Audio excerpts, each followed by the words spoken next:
Hello, welcome to Before we our go on sixth to meeting. understand several strategies of Currently, we're going pricing, to discuss we have chapter to know 10, no matter what the pricing state of understanding and economy, capturing customer companies should value. sell value instead of price.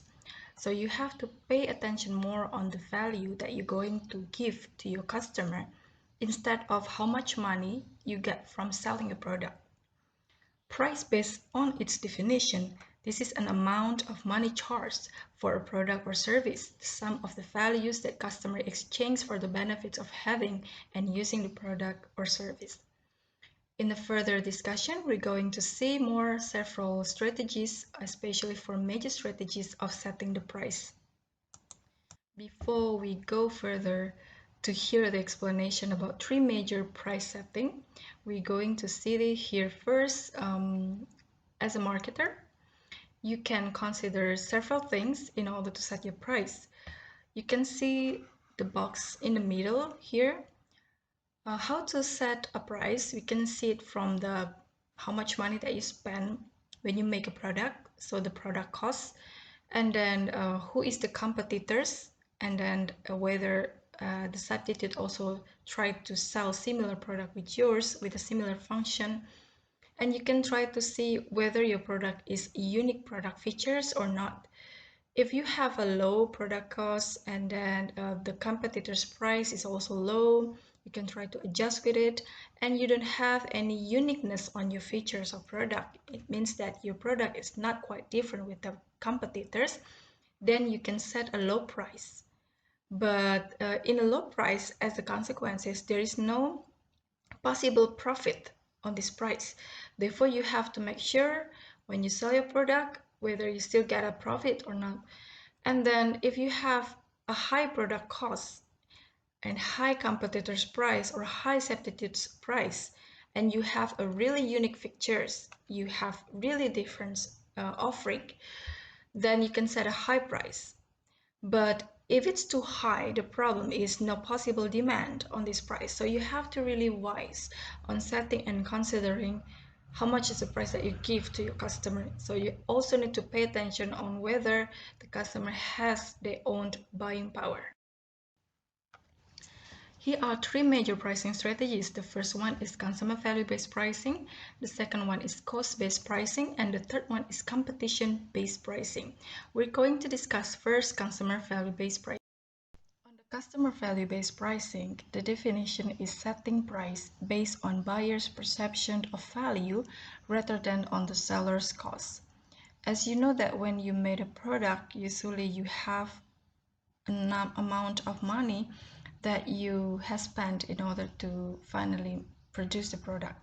But instead of setting the price based on that, you have to see and understand the buyer's perspective on the value of the product that you made.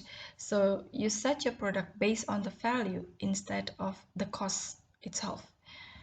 And usually for a customer value-based pricing, you try to give to the product the value and try to increase the image of product, and then you play a lot not only on the features but how people see your product and how you want people see about your product. There are two types of value-based pricing. The first one is good value pricing and the second one is value-added pricing. For the good value pricing, they try to offer the right combination of quality and good service at a fair price, while the value-added pricing is attaching value-added features and services to differentiate a company's offer and charging higher prices. This is an example of good value pricing. Giorgio Armani, known as one designer, came from Italian with a concept of haute couture and a high-class clothing. And they tried to finally target a younger-minded casual customer who would like to use a casual clothes with a lower price that is launched by Armani itself, named Armani Exchange. And this is an example of value-added pricing. On the right side, on the right below, we can see the example of Kat Kingston, who using a beautiful pattern, mostly in the concept of vintage pattern, And then they're setting quite a high price because they add the value, the feature itself consists of a different motif, showing a unique motif like a floral which is loved by women, and then most of it is vintage one. And then on the right side you can see umbrella. One of the marketers in India, they tried to open umbrella company with a lot of motifs, so the price of umbrella itself is not as cheap as the regular umbrella, but they sell a pattern and they sell it with more higher price compared to the other competitors. The second type is cost-based pricing. This is by setting price based on the cost of producing, distributing, and selling the product plus a fair rate of return for effort and risks. In order to set cost-based pricing, we have to see from how much money that you spend on making a product. There are three types of costs that you can consider in order to finally set into one price of cost-based pricing. The first one is fixed cost or overhead cost.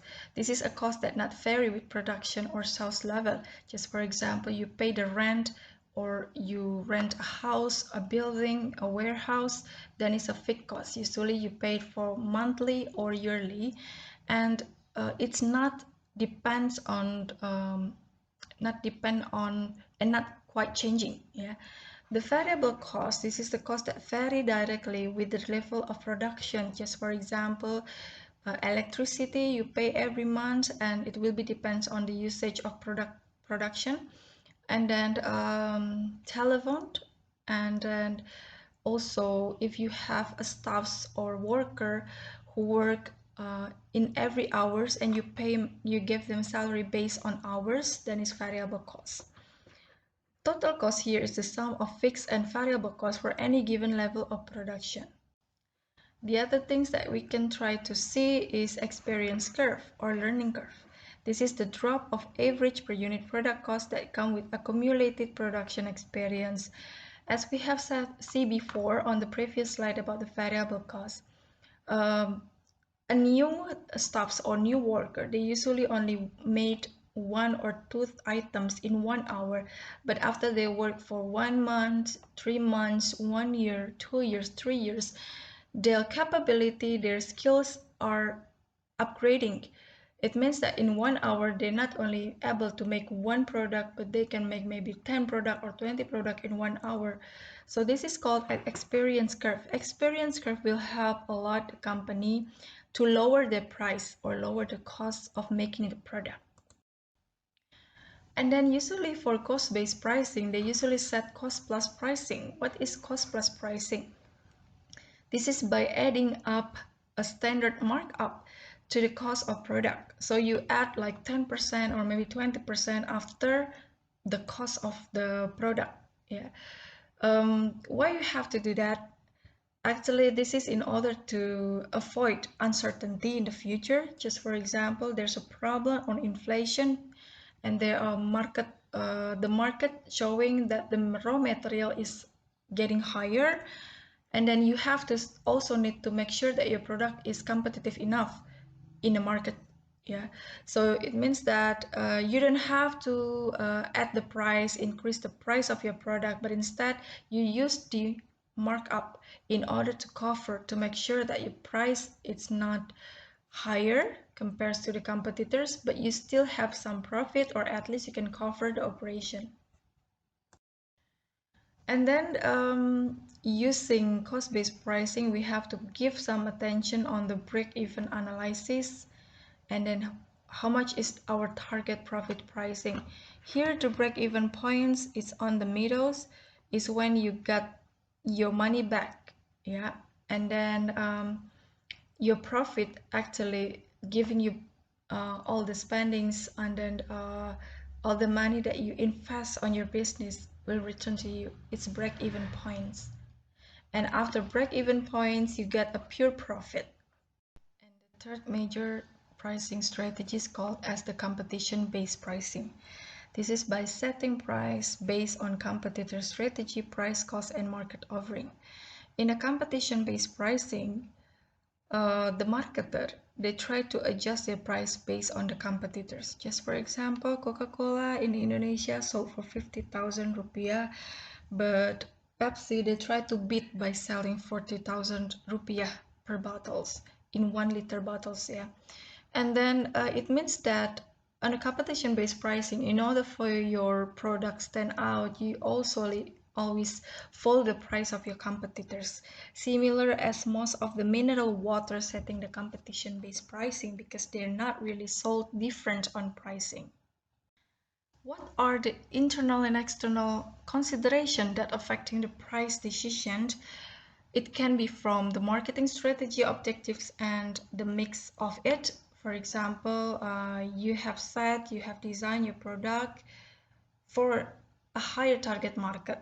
Therefore, of course, you usually focus more on using value-based pricing instead of cost-based pricing. And the consideration of organization, so it will be depends on some consideration that decided by the organization and also the market and the demand of the product. It can be several considerations that you can pay attention more in order to decide what price of your product. Several pricing in different types of market. We will see different market. The first one is pure competition, monopolistic competition, oligopoly, and monopoly. Here are 4 pictures that depict the competition from different markets. On the top right, you can see the picture of monopolistic competition. In monopolistic competition, there are many sellers with many buyers, but the seller try to differentiate their product based on the features that they offer from their composition of product, or maybe the formula of the product is different one to another. So they try to distinguish the product. And how they set the price, it will be depends a lot on the features they try to offer to competitors. And the bottom on the right side, you can see a wet market, we can call also as a traditional market. They try to sell the product almost similar one to the other competitors with so many sellers and so many buyers. So as you can see that they sell vegetable, they sell fruit or maybe meat, which has no different compares to one sellers to the other sellers. So the differentiation of product is really, really low. And therefore they try to compete based on cost-based pricing. Yeah. And then they also adjust on the competitors' pricing. So they have a similar price. And on the right side, yeah, we see oligopoly and also monopoly. On the top one is monopoly. As you see and as you notice that electricity company belong to the government, and then water and also telecommunications such as telecom also belong to the government. And then as you can see that these 3 companies, how they decide the price, it will depends a lot on the policy of the government, because people who need this product is not only several market but all people in that country. And on the right side below, you can see oligopoly, yeah, which is on the example, you can see Pertamina, Shell, and also Petronas. This is a gasoline company. And then oligopoly, the type of the market is less player, lower numbers of players on the market, lower seller with so many customers. Yeah, it's quite hard to be in this business because you should have a lot of investment and you should invest your money a lot, like transportation, cars company, motorcycle companies, smartphone companies, electronic companies. It's really hard to play on that market because you have to get a lot of investment on it.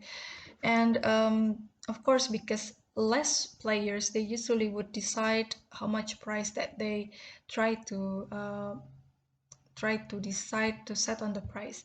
And they have to also pay attention on price competitive pricing. they need to adjust, yeah, their price with the competitors in order to be more competitive and people interest on their product. Here we're talking about price elasticity. How is the response demand will be changed in price? On the left one, we see inelastic demand. Yeah, and you can see this is the curve showing the price elasticity, especially for inelastic demands. P1 on the line of Y, you can see if the price is higher, yeah, increasing from P1 into P2, then the quantity will be changed from Q1, the quantity 1, into quantity 2.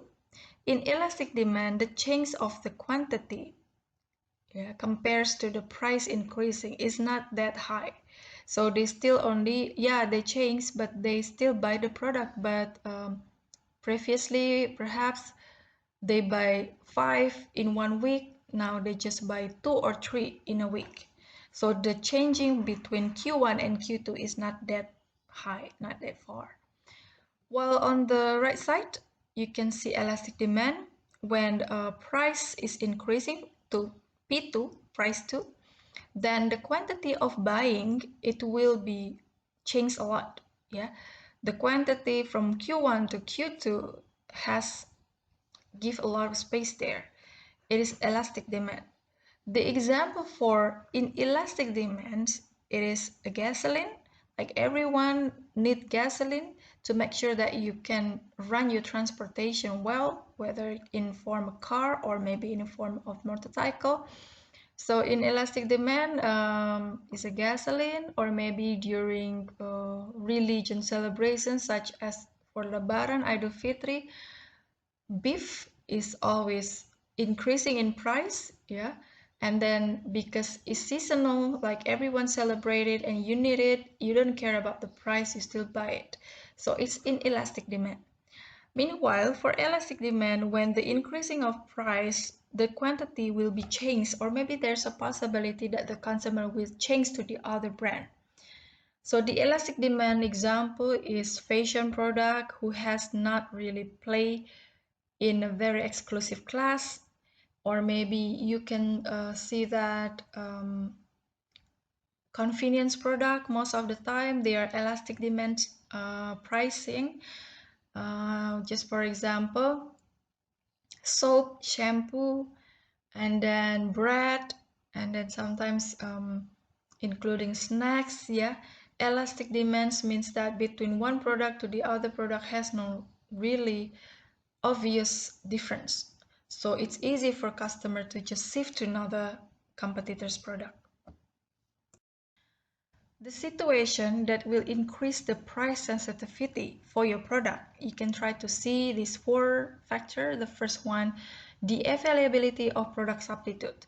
If your product has another substitute, which is that you don't really difference, yeah, on your offering, then it's easy for people to just shift to the other substitute. Just for example, you don't have Coca-Cola stock on your shop, but you don't have to buy cola. You can buy Fanta, you can buy Sprite, you can also buy Pepsi as the substitute product of the Coca-Cola. The substitute product, it's become the threat for your company, especially if you don't have any specific uniqueness. And the higher total expenditure. Yeah, for example, in that situation, people need to spend a lot of money, and then of course, it's better for them to just change to another product. Yeah, instead of buying your product with a higher price, but yeah, you still have a similar features from the competitors with a lower price. And then noticeable price difference, yeah, the price between your competitors with no difference, not different in features, and no uniqueness, it's almost different, it's really different. So of course people will change into your competitor's product. And easy price comparison, so it's easy for people to see the difference on price. So if you were belong on the category of convenience product, you have to really understand that the price of your product, it will be really influence, yeah, the way people will decide finally to buy your product if your product has no difference, especially. What situation that decrease on the price sensitivity. The first one, the type of your product is a real or perceived necessity. This is a necessity for people. In Indonesia, necessity products such as rice, chili, yeah, and then cooking oil. But because the production is also a lot, yeah, it can be a necessity, but people can also try to pick another competitor to offer lower price. Yeah, it depends on the classes.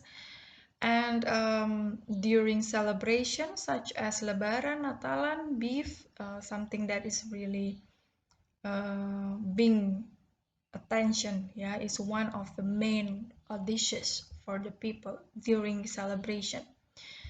So it's a necessity for people. Electricity, people always need electricity. Internet during pandemic is really important. Not only during pandemic, I think outside pandemic, people need internet. And then lack of product substitute, nothing substitute on that, yeah.